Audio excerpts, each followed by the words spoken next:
Hey guys, how's it going? Welcome to Island of Vape.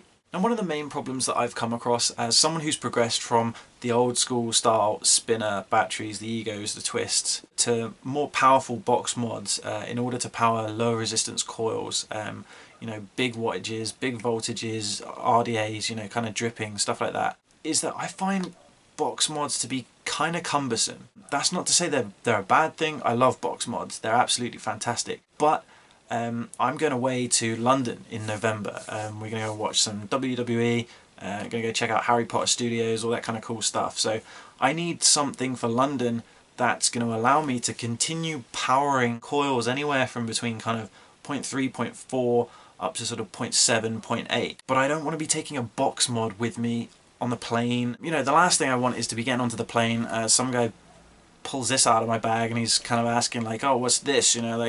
Oh, it's got batteries in it, it's got a screen on the front, there's a fire button, what's it, like a remote detonation device? I don't need that. And over here in Guernsey, you get lots of little jumped up security guards at the airport, and it's going to be like that. I know it is. The vaping is bigger in the UK than it is over here. People know what a box mod is in the UK. Over here, they're going to think it's a bomb. Taking charges to charge up separate kind of 18650 batteries. There's so much kit involved in taking that kind of stuff away with you that I wanted something that was just going to be nice and simple.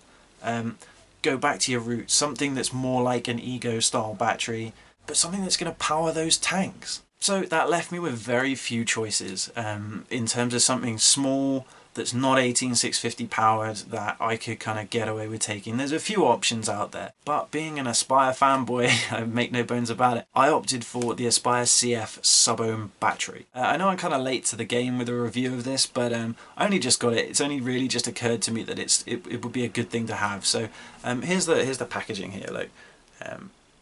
I'm not going to do all the kind of usual let's go down and check out the close-ups and stuff, because let's be honest, there's not a great deal to it. I mean, you can see what the deal is here. So you got the CF Sub-Ohm branding. It's nice packaging actually. It's really kind of cool. It's really robust. So you got all the kind of warnings and stuff on the bottom there. There's nothing written on the bottom. Bear in mind, if you are looking at getting one of these, there is that kind of holographic Aspire logo on the top there. That's one good way to check it out. Also, they've got a sort of, it's not scratch and sniff, it's just a regular kind of scratch off the panel to reveal your code. You can enter that on the Aspire website and it will tell you whether or not your product is genuine. So what do you get in the tube? Well, the battery, funnily enough. You take the top off, get rid of that. Comes in this nice kind of plastic baggie, and here's the unit itself. Just looking at it really close up, it's really, I don't know, it's really nicely put together. I can't feel any sort of sticky outy bits or ridges or anything that's going to kind of catch, or it doesn't feel like it's been rushed together. It feels really solid and it feels like a lot of care has been put into the production of these.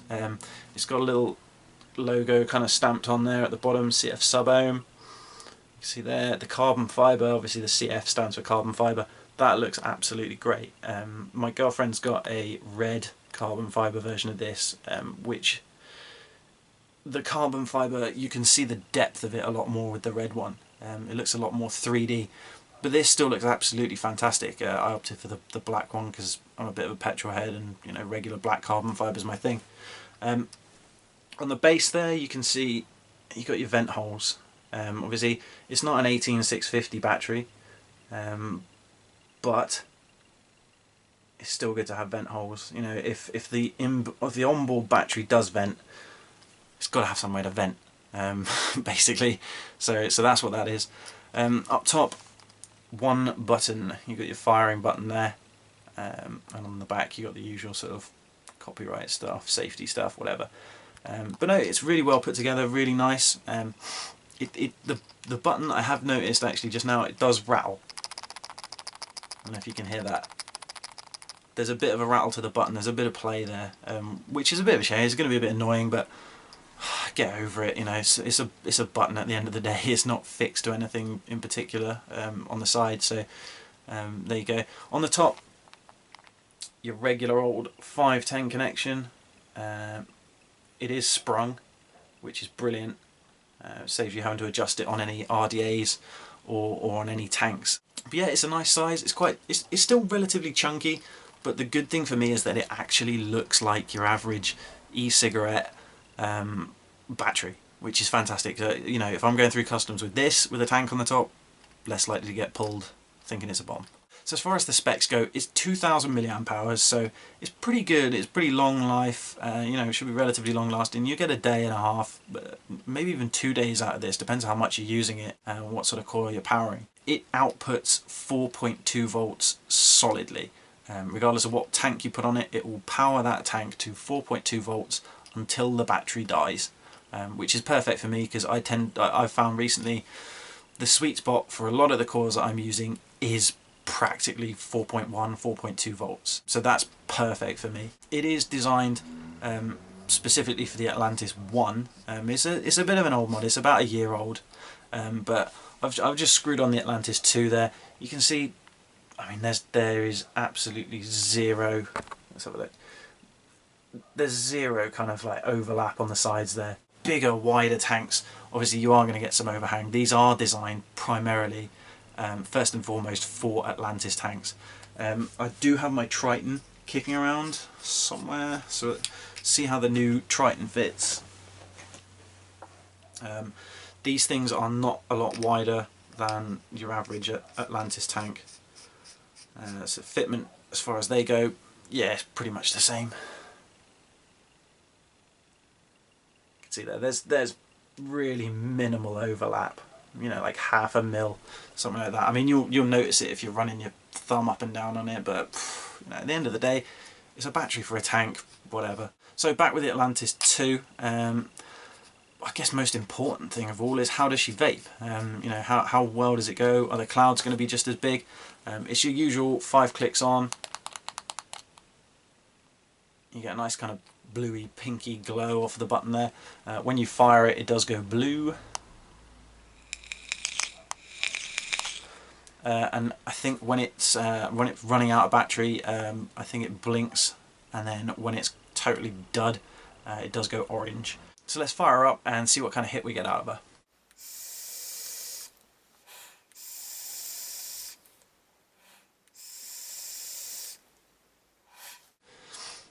Oh, that's going to hit the spot. As far as a single cell sort of 18650 mech mod goes, I think you're getting pretty much the same sort of hit.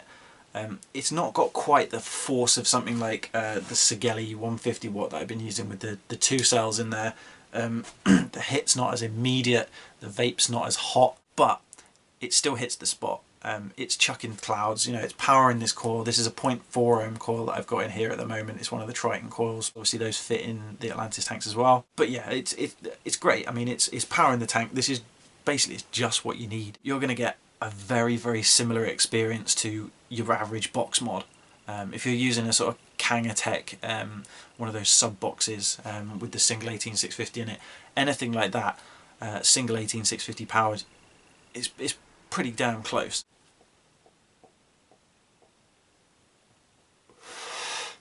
It's still chucking enough vapor, it's powering the coil well enough that you can pop your little O's, you can do your little tricks. As far as size goes, yeah, it's bigger than your average kind of twisty ego stick. I've got my tugboat mech mod here just for a sort of size comparison. You can see there basically the carbon fibre part of it is pretty much about the same height. I mean, maybe sort of 3 or 4 mil higher is the tugboat than the black carbon fibre part there. As far as width goes, I mean, they're pretty much identical. You can see there, they pretty much, there's nothing in it. Width wise they are identical, but height wise it's considerably higher. Obviously they've got all the circuitry up top here for the regulated sort of side of things. It's going to be a bit bigger than your average mech mod, but still no wider. Maybe I'd say probably twice as wide perhaps as your average sort of ego stick. As far as charging these things go, you're going to want to pick up one of these. It is the Aspire 510 USB charger. Comes in a little packet like this. Dirt cheap, they're about £4. They look like this. You got the Aspire logo on there with a little LED and a USB connector on the other end. It just plugs into your average phone charger, and then screws on the end like so. Overall, I am really impressed with this. Price point is absolutely great. They're about a year old now, like I said. You can pick these up for about, I think the mod version is roughly 20 quid. The battery version is about 24, 25, depending on where you buy it from. Obviously a charge is another 4 quid, but for the sake of under £30, you know, you can get an entire setup. People are paying upwards of 60, 70 quid these days for box mods. 30 quid will sort you right out. Absolutely great bit of kit, looks absolutely awesome with the carbon fibre on it. It's available in red, grey, black, and there's also a blue version as well. The coloured versions look sick. I'm happy I got the black version. I like black, obviously.